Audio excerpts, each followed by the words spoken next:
Welcome to the Build with Boundaries podcast. My name is Manaz, and this podcast is for mums who want to carve out time so that you can work in ways that work for you, your life, your family, and of course, your business. Together, we will discover why you are not prioritising your business and the actions that you can take so you can live an intentional, productive, and fulfilled life without mum guilt. So let's dive in to today's episode. Come to the third episode in this series for Business Bliss for Mums from Hustle to Harmony. So today's topic is mindful multitasking, maximizing productivity without sacrificing family time. Now, it's such an important topic because that's why we set up our business, right? We want to have family time, quality time doing whatever we want to be doing, as well as working in our passion business.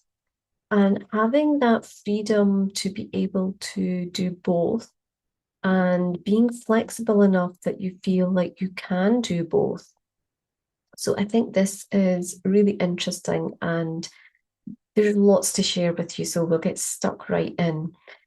It can feel like you're almost balancing everything. I want to bring something to the table here. When we talk about working in our business and being a present mum and having family time or any other responsibilities that you might have, anything that really calls out to you in terms of your time and energy, then it's almost like you want to be doing everything to a standard that you are happy with. And it can feel like you're trying to balance everything. But just for a moment, I want you to change the perspective of balancing everything to bringing more harmony. Because when we work in harmony, we are working on the right things that are appropriate. For example, the time that you have, the kind of mode that you're in, because you'll have your times when you're available to actually work, and there will be times when you are switched off, your computer's off, your phone's away, and you are just living really and being a mum and doing all the things that you want to do when you're off duty from your business world. And it's like you've put your cape down for the day. And each of them have different challenges, but when we're trying to almost spin all the plates and have things going, it can feel really pressured. So I just want to take that pressure off for a moment and think of it like we want to be running our business and we want to be mindful mum who is present with our children too. And how can we do both? Like really discovering how to create harmony between them, because balance gives this sense of one thing has to be sacrificed in order for the other. Balance, thinking of it like weighing scales, one side is up and the other is down. And that's not the case. That is not what we want, because that would actually be sacrifice. And we're not sacrificing anything in the process. So I'm going to cover 3 points here. And the first one that comes to mind is when we want to be more productive, we need to, and this is a necessity, it's a must, we must incorporate some kind of mindful activities into our daily life. It's very much a practice, something that becomes part of you. And I want to share with you 4 things that you could have a think about and see which one resonates, or if all of them do, and how you can incorporate them into your current day. And when we incorporate into our day, we know that the impact of that is going to be immense, because simply doing something on a daily basis is going to have a massive impact. And you know this yourself. You will no doubt in some shape or form be telling your clients this. So this is like a note for you. So number 1, mindful breathing. Sometimes it's the simple things. Taking a short break, what do you do with the break? Well, it could simply be focusing on your breath, just taking a few deep, conscious breaths and recentering yourself so that you feel like your head is clear and you're almost regaining the clarity during busy periods. So perhaps after an intense hour of work, you might take a 5-minute pause. It's actually going to provide really valuable for you because it will mean you're working with much more focus when you return back to work. Number 2 is single tasking. So let's throw this whole idea, this whole myth about multitasking out of the window, because when you multitask, i.e., you are focusing on lots of different things, you think you're multitasking, right? But what you're actually doing is you are focusing on one thing, then you're switching your focus onto another thing, and then you're switching it back to another thing, and then you're going back to something you were doing. So in very short space of time, what you're doing is you keep on switching your brain to single task on that one thing, but it almost seems like you're doing all those things at once. That's not the case.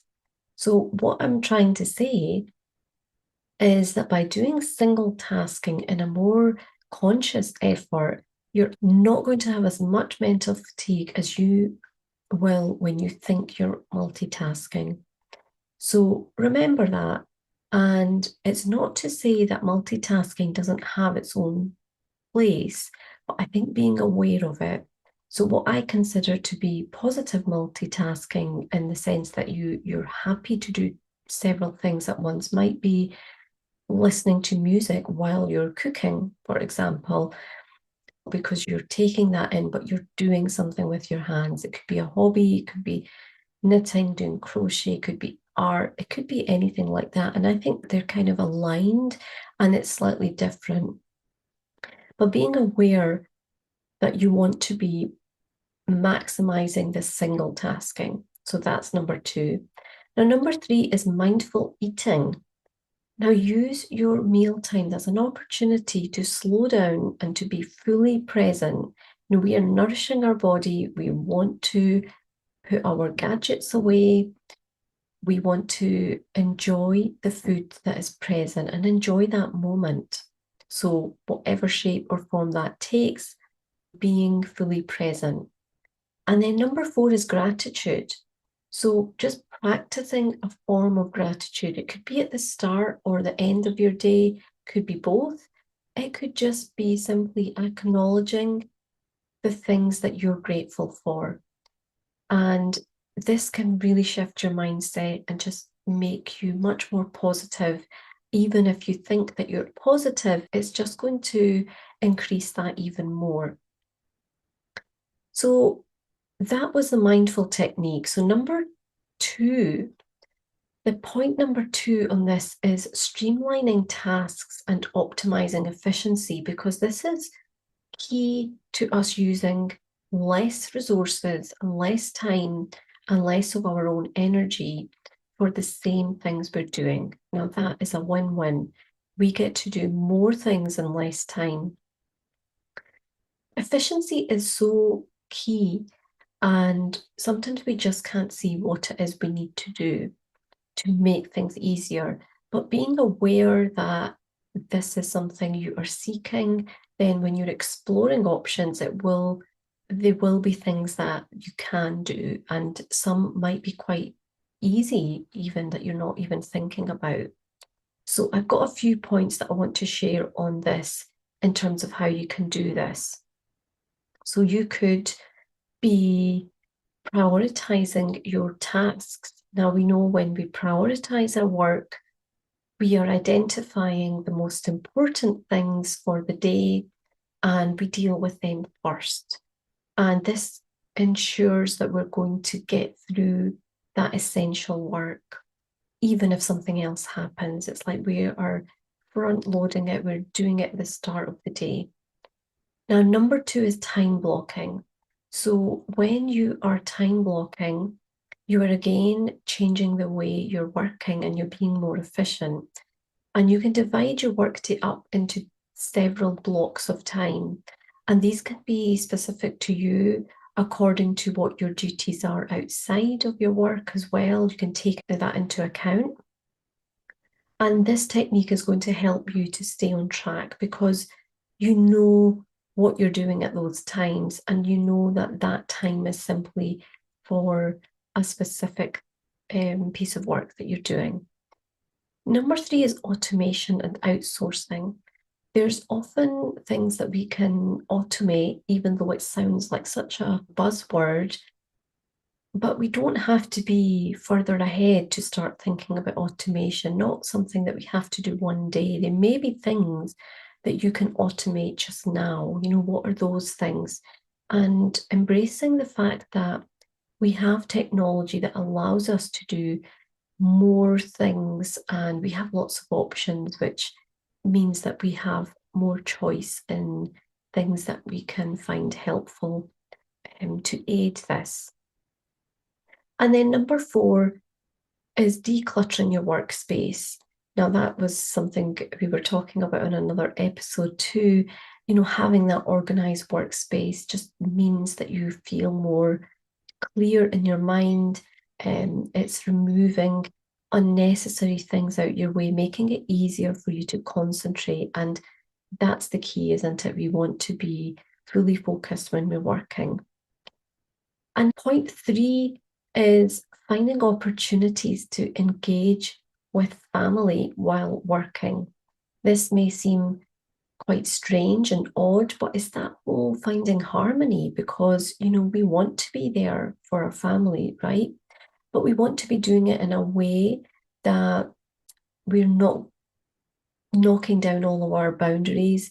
We're not over giving on everything all the time. We're able to look after ourselves. So let's explore how you can do that. I've got 3 points here. Number 1 is family rituals. So establishing some kind of regular routines, and it could simply be having your meals together. It can be spending quality time during weekends where you are being fully present, and they can almost be like rituals, something that you will cherish, and those moments that you create will be helpful because it increases your bond with your family and your loved ones. And that in itself is quite energizing. I guess some people would find that that can be, where you're wanting to spend the time. When you do that in a way that is giving you more, that's helpful for you and your energy levels. Number 2 is flexible working arrangements. So again, here, depending on how you are working, knowing you want to create a schedule that aligns better and it keeps on changing as your family's needs change, because we can't really create a way to work once and expect it to work forever because we're constantly having things changing around us. We're in summer holidays just now. That's a prime example that you might change your routine. You might work on a little bit. You might take a longer lunch. Whatever it is for you that you need to do, be mindful that you can do that because after all, you're making the rules. And last but not least, number 3 is involve family in your business. So depending on what it is that you do, you might be able to get them to help you in some shape or form. Obviously, it's very much age dependent. If you have a product business, for example, you might be getting them to help you pack things up ready for shipping. That's something that I was doing earlier in my journey, and getting people involved in that, having your family understand and having your children see what that involves. And perhaps even if they're older, you can delegate in some way. And it could be just small things, start with small things they can do without you having to do everything. And perhaps you just check that later. and it can instill work ethics and lots of things that we just can't explain to our children. We have to show them it. And I think another thing with the family is sharing your goals, helping them to see what it is that you're striving for. And even if they're younger, their brains are like sponges and they will take in everything you're doing and they will notice things that will really astound you. And just being quite open and honest, it can really help nurture that child because they are seeing that you're doing things differently. They're seeing that you are passionate about something. They're seeing that you make a decision about something and this is what you want, and you're going out there to work your way towards that. And that's powerful. So that's what I have to share in this episode. I hope that was useful. If you're watching on Spotify, then do pop in a comment and let me know how you found this episode and what your biggest takeaways are. And otherwise, feel free to get in touch by email. I always love to hear. I hope that has given you some ideas of things that you can bring into your day. And if you're really finding that you are drowning in laundry, mum duties, and getting calls 24/7, and just finding that you can't make space for your business dreams, then I invite you to come and watch my free workshop. It was a masterclass that I ran recently, and you will be able to get lots of tips and value from it. I hope that is helpful. The link is in the show notes, so just check that out and click on the link, and you will get access immediately to watch this 45 minutes or so.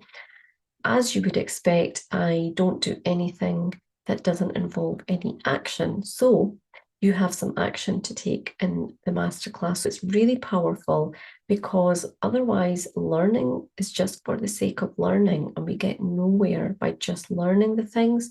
We must do and we must act. So don't be scared. There's not tons of things to do, but it will definitely make you think.